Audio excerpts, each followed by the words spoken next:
Good morning, and welcome to another episode of Off the Record with KyleSellsBiz. I just want to start off by wishing each and every one of you a happy Thanksgiving to yourselves, your loved ones. This is a special time to get together with your loved ones, share great moments, share good stories, and eat some great food. So for those of you that are tuning in live, especially on a Wednesday, the eve of Thanksgiving, I appreciate each and one of you joining in.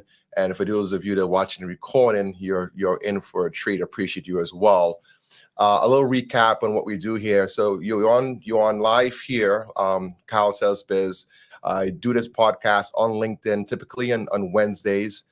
We have an audience of M&A advisors, attorneys, CPAs, deal makers, and business owners that want some ideas on how to grow their business in preparation for a sale, how to buy a company, how to get access to financing, how to find the right professionals. We talk about everything that relates to buying, selling, and merging a business. We are currently streaming on multiple platforms. We're live on LinkedIn. That would be the go-to link. If you found this link to this recording, there should be a link in there to the LinkedIn feed. So we are live on LinkedIn. We also live on Facebook as well. We are live on YouTube and Twitter. I'm sorry, X, I should say. I don't want to get banned from X, right, for saying Twitter, but we're live on X and Twitch. So welcome this morning to our session. I'm just so freaking. And by the way, Jim, it's called Off the Record for a reason. So we can just BS through this whole thing, and it's not even going to be relevant, right? It's not going to be documented, right? But it kind of is. I don't know. We're streaming everywhere. So hey, we just give it real. We just have candid discussions. So I'm just so freaking delighted to have my good friend and buddy here. And Jim, just so you know, my friend, you are the first ever business broker on my podcast. Wow, I feel honored. Thank you so much. I really feel honored. You are the first. And you know why? Because people need different points of view. I usually have guests, attorneys, CPAs, financial advisors, and different folks that represent businesses in different areas. But I have so much admiration for you. I have so much respect for you, to all you have done. You've been in this business a very long time. You have a lot of experience in doing what you do. And I'm very happy that you also are serving on the board of the International Business Brokers Association, alongside myself and many others. So you're doing great work for your community. You're giving back. You're volunteering, and you're kicking ass as well, selling a ton of businesses. So definitely appreciate you joining me today, my friend. Thank you so much, Kyle. I really appreciate you having me on, and it is an honor. Like I feel the same way about you. You're at the top of your game. You're an awesome business broker, awesome intermediary. You have done so much for our industry. I appreciate this whole year. You've devoted so much time to being the chairman of the International Business Brokers Association, and I feel delighted that I was able to sit on the board with you as you led us this year. You're an amazing person, Kyle. Well, really I look up. We had a lot of great folks blaze the trail for us, and it's an opportunity for us to give back. A lot of people need our help. We did a survey this past few months ago, that the IBBA that is, and pretty much people need education. Business owners need education. There's a educational gap as far as what it takes to sell a business, buy a business, and need folks like yourself and many others. There's a lot of great brokers and intermediaries and M&A advisors. There's a lot of exceptional firms across the country that are doing amazing things. But despite of that, there is still an education gap, and that's why we do this here. So I'll introduce myself for those that are new to the program. So I'm Kyle Griffith. I'm currently the managing partner of the NYBB Group. We are an M&A firm based in New York. Been in business for the past 20 years. We also part of a larger conglomerate called Cornerstone International Alliance. About 28 of us that represent that company. We did about $2 billion in transactions in the past 2 years, multiple continents. Just proud to have a great team. Also the CEO and founder of the M&A Network, which is a company I started 5 years ago to help companies that are in transition, change of ownership, looking to buy, acquire, merge. We have 40 plus advisors in that company that helps businesses in their transitionary needs. So this is my give back, Jim. So I do this to give back, share, brings folks like you to share their knowledge. So even though we are close colleagues, we talk on a regular basis, I have to give you your professional introduction because you are a special guest and people need to know who you are and what you have done for this industry. So Jim Parker is the president of Boss Group International, a leading business brokerage and M&A advisory firm in Florida. He has over 20 years of experience in helping business owners sell their business in the $1 million to $10 million range with a proven track record of successful transactions and satisfied clients.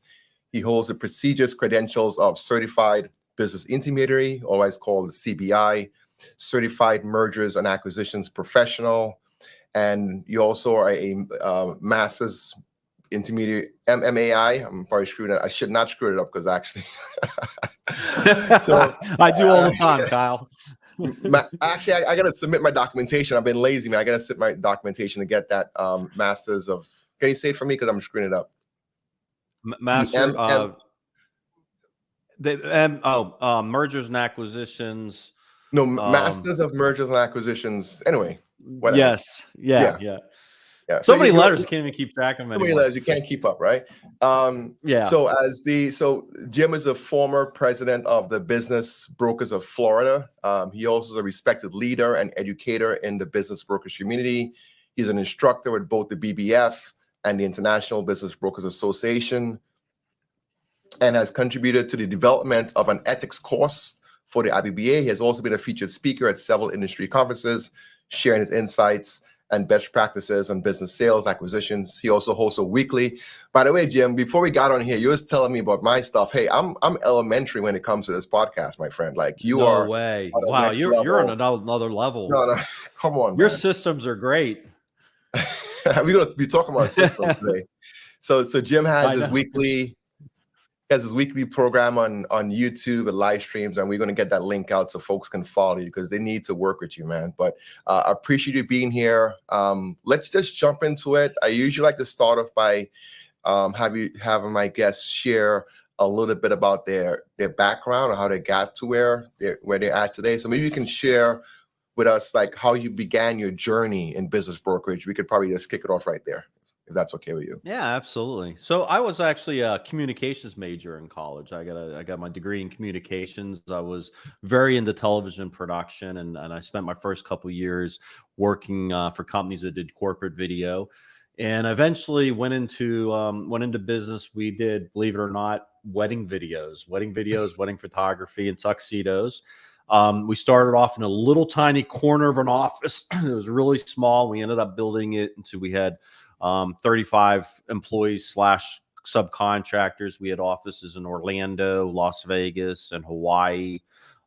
We were sometimes in the busy seasons doing over 200-300 weddings a month. Wow. So it was a pretty big, it wasn't a small little operation. Unfortunately, 80% of our clients were Japanese. And so when September 11th happened, the Prime Minister of Japan came out and said, do not fly the United States. Kyle, for like the rest of the week, I think September 11th was on a Tuesday. The rest of the week, our fax machine, so back when, fax machines were really popular, was ringing off the hook. Just cancel order, just all week long, all day long. We couldn't call up, ask them, hey, we'll give you better service. We'll give you a better price. I mean, it was done. And so that kind of led me into this. I was like, okay, what am I going to do? I had 2 small kids. My wife at the time didn't work. Who I was married at the time to, what didn't work. And I was like, what am I going to do? I didn't really like communications anymore. I had fallen in love with business, but I was like, you know what? I had a friend that was going to be a real estate agent, was doing really well. So I went to real estate school. I was not looking forward to selling homes, Kyle. And they talked about business brokerage in a 72-hour course. We talked about business brokerage for less than 30 seconds, and I was hooked. And there was no turning back since then.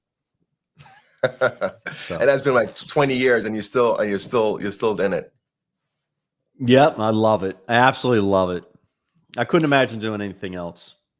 Oh man, so let's talk about that, man. That's a truly telling story, and you have done a lot for this industry. At the same time, you've sold a lot of businesses. In your career, like what are some of the types of businesses you have found yourself selling the most? Kyle, I've sold. I'm a general business broker, so I sell almost any kind of business out there. I've sold so many different businesses over the years, and I think that's what I love about this industry is you kind of get to look into different businesses and see how they operate. And I've sold businesses I didn't even know existed until a seller came to me and talked about selling their business, and so I love that unique situation.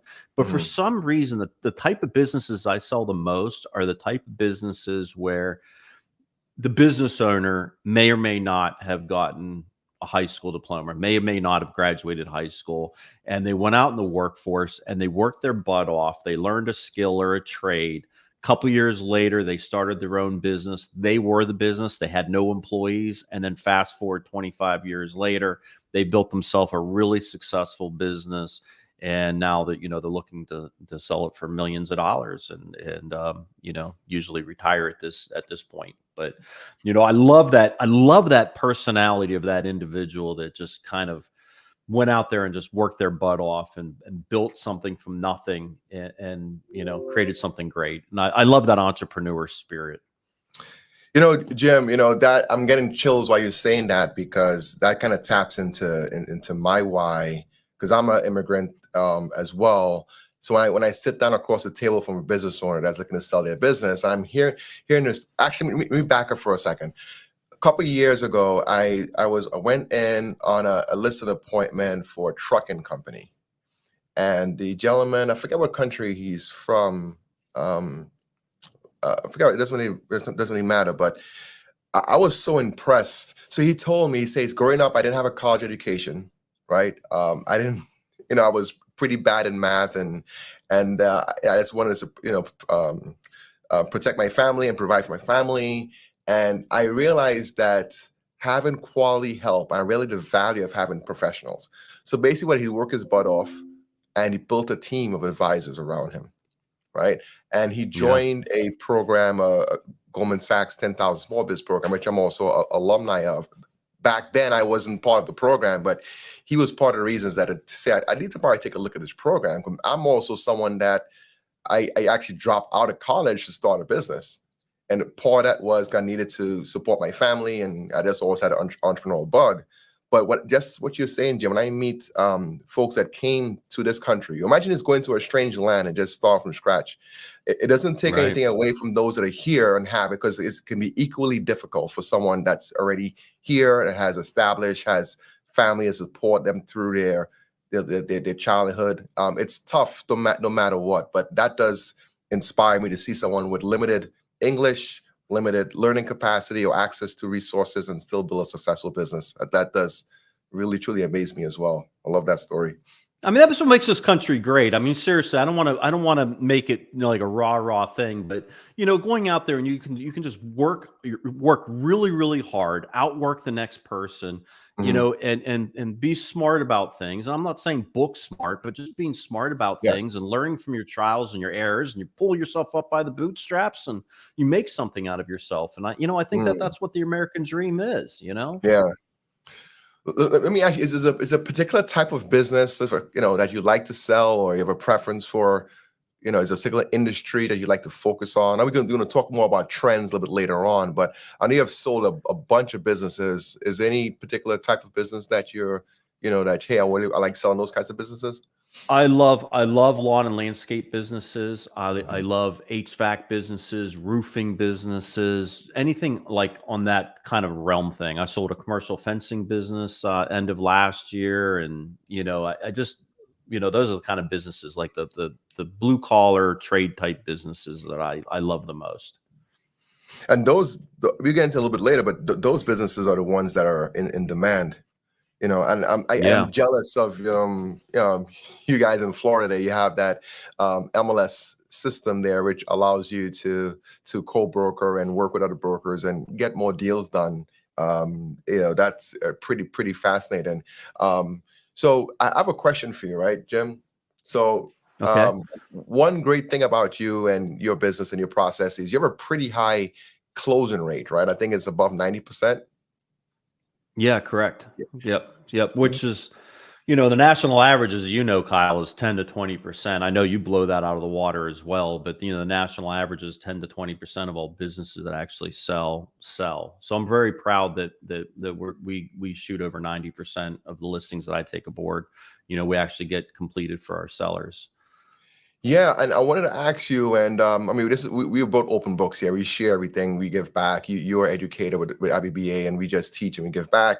I'm just curious. So, what unique strategies or approaches do you use that differ from the average business broker that allow you to sell at a high I think closing? and that's probably a 2-hour conversation in itself. But to Yeah, sum it up, I mean, really, it begins with I think a lot of in our industry, it is said, list everything and anything you possibly can. You don't know what's going to right. sell or not sell. I think it starts with being selective about the businesses that you're gonna take on and that you're gonna try to sell. So I'm very selective up front. It's got to be a good business. I've got to like and trust the seller. The seller's got to be reasonable about what the asking price is. And then my feeling is once you have that, it's going all out. I don't like this philosophy of having 25, 30 listings at any given time. And, you're playing that numbers game where you're going to sell 20% or so of those listings. No, I would rather have 5 or 6 listings that are really good quality listings and put everything behind them. The resources in terms of time and money behind that, my team's time behind that, are the strategies that we use, throwing it into our systems and processes, and just getting behind those listings that are good quality businesses and putting everything behind it instead of spreading it out among a bunch of businesses. And you're playing that numbers game, and then those good businesses, those really good businesses that you do have listed for sale, you're decreasing the chances of those selling because you're not putting everything you got behind those because you've got so many listings. So to me, it starts with that. And like I said, it goes from there, is packaging it properly, handling it correctly, putting all care and love into that listing, mainly before you even go to the market. And then, and also, Kyle, I turn down good businesses that have the seller is a great person, but it doesn't fit my wheelhouse. Like if I know this sounds crazy, but I don't consider myself an M&A person. I don't consider myself a Main Street business broker. I consider myself an upper Main Street business broker. So I kind of feel like I'm in between the Main Street world and the M&A world. And that's the world that I work in. And I know that's where I'm effective and that's where I can get results at. So if a seller comes to me and their business is going to sell for 20, $25 million, I'm not the broker for that. And brokers always like, I can't believe you're referring this lead onto me. And I'm like, yeah, because, you're probably a better person than I am that sell that type of a business. So I kind of stick to what I've kind of gotten down and gotten, what I stick to what I know works in the systems and procedures that we have set up in my practice. 100%. Your process refined over years. You sort of figure it out. Like when you first, for brokers that are listening to this, that have been through it, when you first start, you just want to get that first listing. But sometimes that first listing, if you're not selective, I made a note here of being. I want to talk about that, being selective up front. There are different philosophies. Hey, you're learning the business. Just take whatever. Just throw stuff against the wall and see what sticks. But that's one of the reasons there's a high turnover, because you get a lot of newer brokers get burnt out. Like, hey, this is not working. It's not working because you're taking on engagements Yeah. that are, they're not going to sell. And the both of us, the two of us, Jim, you and I, we come from small business background. So my empathy kicks in, man, when I'm sitting across from a business owner and it's like, man, I've been in your shoes where, I have this company, I'm trying to get it going. I'm trying to get to a point where I can maximize my value and an exit. Like, you just want to help out everyone, right? Because you just want to give back. You're so passionate, but sometimes you have to be very, in your lane, what you're saying, you know what you can do, the kind of businesses you want to look for and sell. So it's very important. I want to share a message for the business owners that are watching this program. So when you talk about being selective, right? So what makes a good business? What makes a sellable business? And what are some things you look for in a company that you think you can get sold? First of all, it starts with the industry type. Is it the type of industry that is currently in demand? That there's buyers out there that want to do that. The other thing is, the seller's got to be reasonable about the the asking price. So many sellers are just unreasonable about the asking price, and that is the critical thing. If it's, and I don't believe in this test the market philosophy. Hey, let's throw it out there. Let's test the market.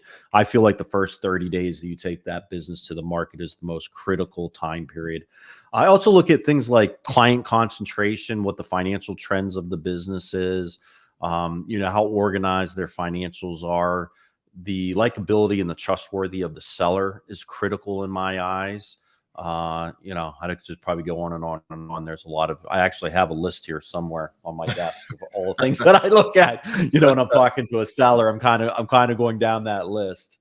So Jim, this is, I know it's funny. The thing about it is, Jim, everything you mentioned there, sometimes it needs like reinforcement. Like business owners, they know what makes a business better, but it's like your baby, right? Whether it's pretty or ugly, it's always pretty because it's yours, right? You have birthed it, you have nurtured it. This is my baby. No one has such a beautiful baby as mine. And if you want my baby, it's going to cost you a lot of money, right? So, right. But there are some factors that come into the fact of what that business is worth, and you laid out many of them.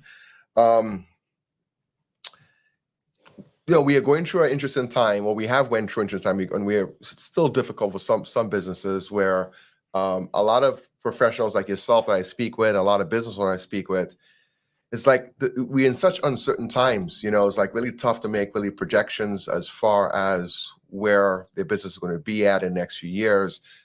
Some companies are playing catch up, right? They had a downtime coming out of COVID, and they're trying to catch up. Yeah.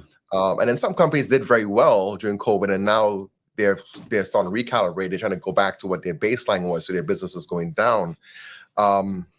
It's just a very interesting time. But I feel a lot of things you mentioned, if you can at least check those boxes off, right? Making sure you're in an industry where there's a market, right? So you talk about the businesses you like to sell. Those are all great businesses, right? Lawn care, HVAC, roofing, fencing. Those are all great businesses. So first of all, making sure that you're in an industry that is a demand. You have actual buyers. You have some businesses that come to us and in such a niche business, which is great, but there's not that much interest in that business from the outside market, right? They can be, depends. So making sure you're in the right industry, client concentration, vendor concentration. Let's talk a little bit about asking price. How are you going and determining the price for your business? What's your process with that? As a business broker, how I go about doing it, or how do you go about my philosophy?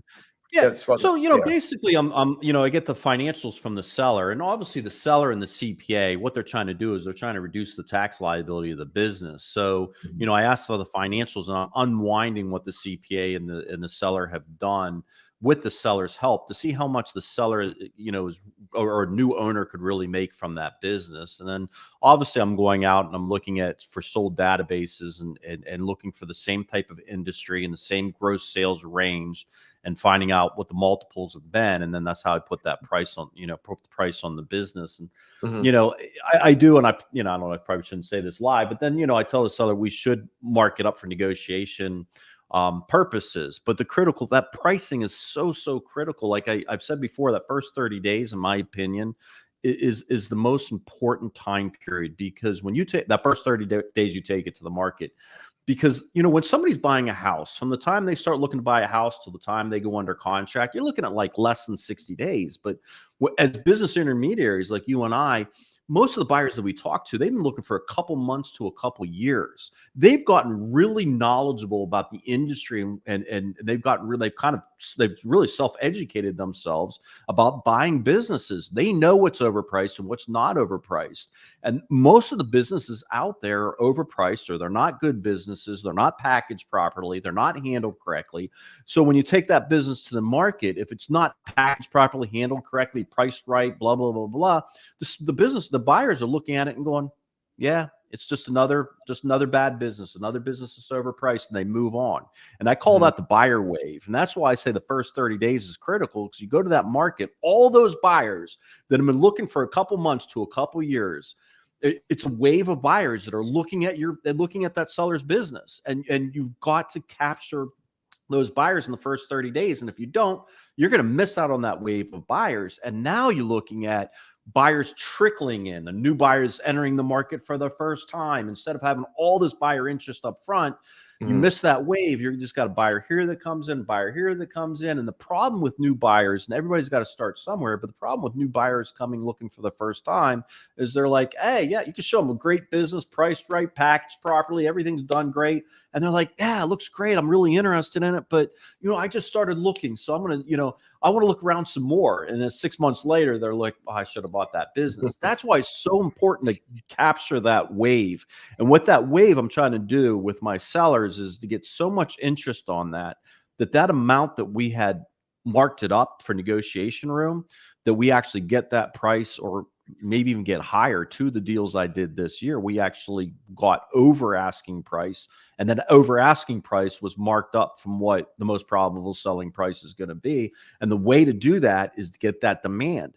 Going out to the market at a high price, you're going to jeopardize the chances of selling that business. We already know 80-90% of the businesses for sale do not sell. So you're increasing the chances of the business not selling. And you're also putting that business in a situation where if it does sell, it's going to sell for less, because now you got that one buyer. You're dropping the price and dropping the price and dropping the price over time.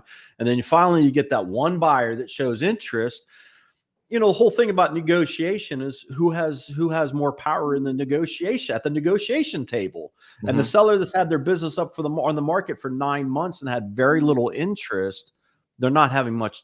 They can fake it, they can bluff it, but at the end of the day, they really do not have good negotiation power on their side. It's so many good points there, Jim. And the data shows that the buyer typically comes in that first wave. If you look back of all the deals you have done and the deals you have closed, is the buyer that puts in the first or the second offer, the typically ones that buy the business, and they come from the first wave because they're the ones that are actively looking at deals day in, day out. You're 100% right. They get the pings. The pings once it goes listed on all the major sites. There's a bunch of them that we share our listings on, that we all share listings on. They get those notifications of those listings. So yeah, it's very important to be priced right. I mean, you're 100% true there. I failed to mention that for the folks that are listening, we do have a chat box or a comment section. This is a great time if you have any questions for Jim. Jim, you're in the hot seat, man. So get ready. Yeah. I get somebody yelling at me. I always do. I always say something controversial. Well, hey, this is why it's called Off the Record. So you can say whatever you want, my friend. And by the way, is the reason why we get along is because you're a Steelers fan. Yes. Yes. And we didn't have a. Hold on. Let me grab something here. Hey, I'm going off character here, but I don't care. See what I got going on right here? I love it, Kyle. I love it. Okay, well, hold on. You're not going to put a helmet on, are you? I'm not going to put a helmet on, but there's my Steelers helmet. Let's go, man. I don't know. We were interesting year, man. I don't know. It's interesting.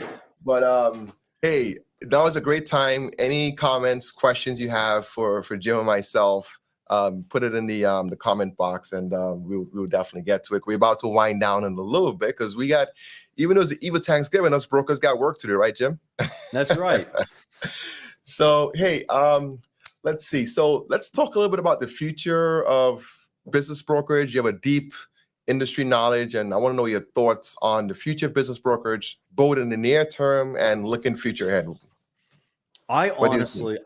Kyle, I honestly think that we don't have enough people doing what we do, whether you're a Main Street business broker, an upper Main Street business broker like myself, or an M&A person like you. There's not enough of us out there to handle the amount of work that we're going to be looking at. And I should say, quality, knowledgeable intermediaries out there to handle it. I mean, right now, I feel like we're in the golden age of selling businesses. 40%. This is according to Forbes magazine. I don't know if you heard this quote, this statistic, Kyle. According to Forbes magazine, 40% of business owners were born before 1964. So that's the, Mm. that's the baby boomer generation. We have this flood of baby boomer generation individuals that own businesses that are going to be looking to retire. We're looking at, over the next 10 years, the greatest transfer of personal financial wealth the world has ever seen. And that's that baby boomer generation retiring. And they need this, a lot of them have businesses they're going to be looking to sell. And I don't think there's enough of us out there. And I'm really excited. And I say it's the golden age because not only do we have this huge influx of baby boomers that are looking to retire, and 40% of all business owners are baby boomers or older, but we also are in a stage where we have, the best technology, obviously, than we ever had before. That's true. Yeah. We can leverage and what we're able to do and be able to accomplish, and the efficiency and the effectiveness that we can have for our business owners and our buyers is unbelievable. And I think over the next few years that technology, is going to just keep increasing and increasing, and it's going to really allow us to really leverage tools that we don't even know exist right now. So I'm really excited. I really think right now we are currently living in or experiencing the golden age of business brokerage. And You can, I don't think, I think 20 years from now, I can't project that far out, but I think this is going to be for the next 10 years, 15 years. And, someday people are going to be looking back 30 years from now going, wow, I wish I would have been, selling businesses during that era. Yeah, so I agree with you 100%. There has been a slowdown, but folks are looking to retire. People are experiencing burnout. There are a lot of health challenges, as the population ages up. And we are seeing, I know in Florida may be different because we have had this conversation before, but I'm seeing a lot of business owners selling their businesses at a younger age. Normally they're 55, 60, 65, close to pushing 70. I have clients in their 40s that are selling businesses, and there's a lot more women now that are buying businesses as well. There are a lot of very successful women-owned businesses that need our support as well. They do feel that they don't have the right. I can tell you for a fact that a lot of women-owned companies are intimidated and they don't feel comfortable working with certain brokers. So we need more women as well in our space. It's a space that's very, very underserved because there's a lot more women-owned businesses and they need like representation.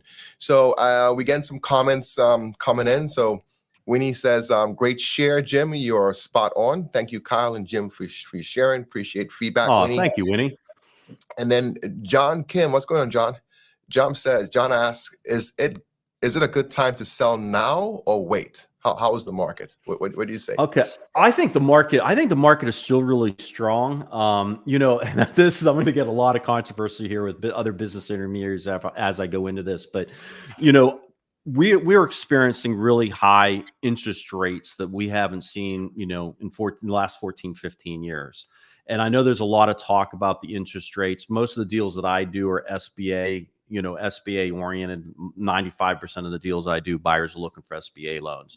And, and the interest rates right now are hovering around 11%, give or take a little bit. So it's a high interest rate. But if you really think about it, it's not. We just been spoiled for 14 years of having low interest rates. But if you look over the last 50 years, we're kind of right where we're supposed to be as far as interest rates. And I think that interest rates will start being cut next year, but they're not going to go back to what they were 2 or 3 years ago. They're going to stay high. This is a new world that we live in. But at the same time, I think that we just need to adjust to it. We are in normal times. We've just been spoiled for 14 years.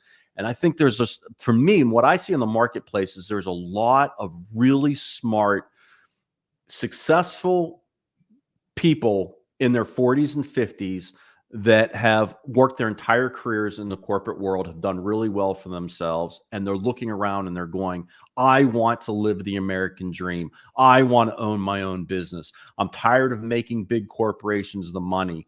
I want to have control of my own destiny. And those are typically my buyers, or those type of people that are coming from the corporate world going, I always wanted to own my own business, and I'm not getting any younger. If I'm going to do it, I'm going to do it now. And they don't want to do it from scratch. They understand how incredible it can be as a starting point to buy an existing successful business and then, get to learn that business and take it to the next level or next level over the next couple of years. And that's typically what it is. And I kind of feel like this too, Kyle, and I know I'm talking too much, but You're you're good. talking about currently right now, I've got, we're looking at, it's the day before Thanksgiving. I've got 3 or 4 businesses that I'm going to be taking to the market, but I'm telling the sellers, let's hold off for now. Let's get everything ready. It takes me a long Yes. time to prep the businesses, and we're going to be taking them to the market in the middle of January, because Yes. to me, the first 30 days is the most critical. The last thing I want to be doing is taking a business to the market between Thanksgiving and Christmas. That's Right. just because So of the we're going to holidays. go back and forth with that. I'm going to respond to that. So, and we've had this conversation. So, entrepreneurs, their brain never stops, right? They just keep spinning. And how I think about it, investors in the downtime between Thanksgiving and Christmas is not a lot going on. So their wheels are spinning. How can I improve my ROI? What investments can I make in the new year? So Yeah. I agree with you that right now is not the right time to go to market. And you want to actually, if we're going to go to market, it's probably be late January or early February. But what I like doing is I like to take care of my buyers as well. I also want to take care of my sellers, and I do want to take a 1 or 2 week window to do what you call a soft launch. And I love that. and test the market. So I'm going to go out to my buyers and say, we have this great company come to market. It's not ready for sale right now, right? I can give you a preview, right? So you send out the 1 pages, or we give them a quick summary of what's coming. So get their feet wet, get them thinking. Tease them a little bit. Yeah, But what I happens love when that. you get like 100 emails? I want to see it now. I want to see. No, it's not ready. You got to wait. So we do that to kind of prime the market, so we can go to market in the same thing you mentioned, late January, February. So good point. And I wanted to add on to that one question too about the market, if it's okay. Sure. And I know this is going to cause a lot of controversy, and I don't know, you and I talk a lot. I don't think you and I have ever talked about this, but I get a lot of pushback on this. But my feeling is that these interest rates being as high as they are, to me, it does not affect the value of the business. In my opinion, I know, like in the M&A world, it's different. It's a different scenario. I'm talking Upper Main Street. To me, it doesn't affect the value of the business. I don't think that the price of the business should be take a hit because the interest rates are higher. I understand that the buyer's buying potential or buying power might be reduced, but you shouldn't take a hit on what the business is worth because the buyer, what they're going to be paying in interest rates. That's just my opinion. And I would say probably 80% of the business intermediaries or more probably disagree with me, but I'm still doing my values at what they were prior to inflation. So I agree with you. I'll just add to that it doesn't decrease the value of the company. It does minimize the buying power of the buyer, which narrows the funnel. So I agree to a point where the value of business doesn't affect the value. However, when there's less buyers, we have less leverage to get the business sold because there's less buyers in the pool. So, you're absolutely, I agree with you, Kyle. Like if you get to the point where you're not having very many buyers because of that, it does affect it. But if you can still get a decent amount of buyers, and that goes to the upfront preparation we spoke about. Right. So I was going to hammer more on that question. I think we beat it. I was going to add some more to it, but because of time, there's some more folks that are chiming in here. And John has another question. Do you just sell in Florida? What about other states? Can you share what about your? So Jim, why don't you talk a little about your company in a few seconds, 30 seconds to 60 seconds. And Jim is asking if you sell just in Florida or if you sell to other states. Yeah. I'll sell outside of the state of Florida. I've mainly concentrated in Florida, but I would be, I am now starting to sell outside of Florida as well. I'm just looking for good quality businesses. Gosh, there's so much. We have a team concept at Boss Group. So I've got a listing manager, I've got a closing coordinator, I've got a senior advisor that all help me with a writer, a graphic designer to all help me with my deals. So we work in a very team concept. The strategies that we use, the systems and procedures. This is probably the quickest, simplest way to put this. It's kind of like I've always loved this story. In the 1970s, there was a Japanese company that made the best muffler in the world. The American company came along. They took it apart to see why it was so much better. And they couldn't figure out it was all the same pieces, but they looked at it more closely and they realized that every little bit of that muffler was just a teeny tiny bit better than theirs, even down to the washers and the screws. But when you put it all together, it was exponentially better. And that's kind of the mindset that I have in my process with my team, is that we've got to make every little thing that we do throughout the process just a little bit better. And then overall, it'll just be exceptionally better. But that's a great question. And I'd love to go more in detail, but that'd be a long-winded answer. Yeah, we're just like you, Jim. You got to have a team. So there are a lot of great brokers that are solos, and that's fantastic. But when you have a bench, a supporting cast that can help you each step, and everyone is in their own lane, one person writing the copy, one graphic designer, analyst, deal coordinator, due diligence. So like it just makes you can scale up. And I like to practice what I preach. If I'm sharing insights how to grow and value a business and how to maximize, get a high value, it's all about the people you have in your team. So sometimes you definitely want to practice what you preach. So, hey, Jay, how's it going, my friend? How much of your decision to work with a company looking to be sold is based on that company's internal systems or the lack of operating systems? Good question. That's a really good question. That's a whole seminar. Hey, I think let's do that. I'm gonna that's a topic for another. Yeah, you should save that. I'd love to answer. I would love to answer that real quick though. Like, so I look at it. To me, is it a good quality business? How are the financials? Are they organized? Is it making good money? Is it a good business? And even if it's doesn't have the best systems in place, I love it when they don't even have a website created for the company. The Google reviews may not be the best. They're lacking in the systems of the business, because if they're doing well as a business, bottom line, and the seller is a good person, that's just that much more opportunity for a buyer. That's how I look at it. So I don't get too hung up on how great are their systems in the business. I want to know if they're how organized they are. As long as they can get the financial information, the information we need for due diligence, I'm okay, because I look at that as all opportunity for a potential buyer. Hey, Jim, I'm 100% like you. It's all about the opportunity. You do a SWOT analysis, the strengths, weakness, opportunities, threats. The weaknesses and the threats are good ways, because they could be synergistic, right? So you may have a weak at generating revenue, or weak at, probably not the right generating revenue, maybe weak at, lead generating revenue, but you have a great process, right? You're great fulfillment, great process, great systems. You might have some great IP, but you're not so good at bringing in the revenue. Right. Another buyer which is the most important. Right, which is important. But the buyer can have very strong lead gen, tools and systems in place, but their back end is crappy. They have a horrible product. So you match two companies, one with a great product, bad lead gen, with another company that has great lead gen, bad product. That's a synergistic acquisition or synergistic sale. So I love your answer to that question, and that's going to be a topic for another session. So we could elaborate on that a lot. I love talking about processes and people.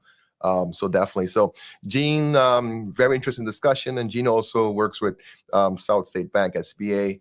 Awesome. So we have some lenders here, and you did mention interest rates. So there's opportunities everywhere. We just have to make the best of it, no matter what side of the fence you're on. So as you wrap things up here, Jim, we can, you and I could just go on for a long time, and there's so much to talk about in this space, and we are both passionate about what we do and want to give back. But any final takeaways? Give one takeaway for the professionals audience that are representing businesses, and one takeaway for a business that's considering selling. What's one thing they can do to get a higher value for their business? Okay, for the professionals, I guess it would be this, is that so I'm a communications major, so I studied in college. So Alfred Hitchcock, famous director from the 1950s, he did not like actually making movies. And the reason he did not like making movies is because he already knew what the movie looked like in his head before he even flicked on the camera. And I think that's the most important thing as professionals. Before we take that business to the market, all the prep work should be done. We should be looking at all the obstacles that are facing us. Try to think about all the things that could be the hurdles. What are the strong points that buyers are going to want to know about? Try to get all their questions answered before they even ask those questions. I'm a big believer in prep. And I think that when you take a business to the market, almost all your work should be done at that point. As far as the business owner out there that's thinking about selling, that maximize your sales price, the biggest push that I'm doing right now is I'm trying to talk to CPAs and financial planners and telling their sellers, telling their clients that if they're, telling their clients that are getting close to retirement age to reach out to myself or to you, Kyle, or somebody that has the experience and the expertise in selling businesses a couple years before you're actually ready to sell the business. Let them let people like us do the broker's opinion of value on the business. Let us do an assessment call with you to see what the holes are in your businesses, to see what the strengths are, to do with the SWOT analysis like you're talking about from a broker standpoint. And when a seller does talk to me 2 years out, those conversations lead to them maximizing what they're going to get, and it greatly increases their chances of selling. I think they should be reaching out a couple years before they're ready to sell. Jim, great points there. And a lot of people wait till their hair is on fire to call you. The phone is ringing. Hey, Jim, I need to get out. Can you help me sell my business tomorrow? How fast? I need $15 million to retire, and their business Yeah, work too. Yeah, man. So yeah, prep work is good. Speaking with your advisors, making sure they understand your goals, and you have the whole team rowing in the right direction. Your attorney, your financial planner, your coaches, your CPAs, and your board, depending on how large and how you make up of your company. Great points. Working ahead of time. What I would say is one takeaway I would share for the business owners is to get out of your bubble. I would say be part of your local trade association, just to see what's happening, because there are other businesses that are in that trade association that actually have sold or bought or going through a process. You can listen, be a fly on the wall just for those conversations and hear what those folks are doing. It's nothing, stories and, war stories and, those things really help. Those true stories of what other businesses have been through. So I would say participate in your trade. You get updates on what's happening in your local marketplace, and you may meet your next partner, so. And for the professionals, stay educated, right? Share your knowledge, and be there for your clients. And my broker colleagues, if you're not a member of the IBBA, join. That's my plug for the IBBA. Absolutely. Jim. Yep. That's what got my me business. going. My practice started taking off after I became an IBBA member. Started taking courses and interacting with people that from all over the country. They're intermediaries. Yeah, awesome. Hey, Jim, it's a pleasure. I feel honored and humble to have you on our show here. We can go on for a long time. We both have hard stops for appointments. If you're watching the recording, you can still put your comments. We'll get to it. And Jim, how can everyone get a hold of you if they need to reach you for your services? Okay. Well, you can call or text me on my cell phone at 407-927-8999, or you can email me at JIMP @bossgi.com, and my website is bossgi.com. Thank you so much, Kyle. Thank you so much for having me on too, Kyle. I think the world of you, man. Same here, and I'm man. I'm glad we're friends. I really am. Yes. Yeah. I'm looking forward to maintain that relationship and working more closely. I co-sign. Jim is an awesome guy to work with, and you want to reach out to him for any services as far as buying and selling business in the state of Florida or nationwide. Jim, nearby within. Are you going up to Georgia and how far? Everywhere but New York. Hey, Jim, it's a pleasure, and thank you guys for watching. Next week we have another guest on. We will share that in the feed. Take this time to have a good time with your family for Thanksgiving. Appreciate each one of you. Until next week, happy Thanksgiving, guys, and thank you, Jim. Everyone else, appreciate it.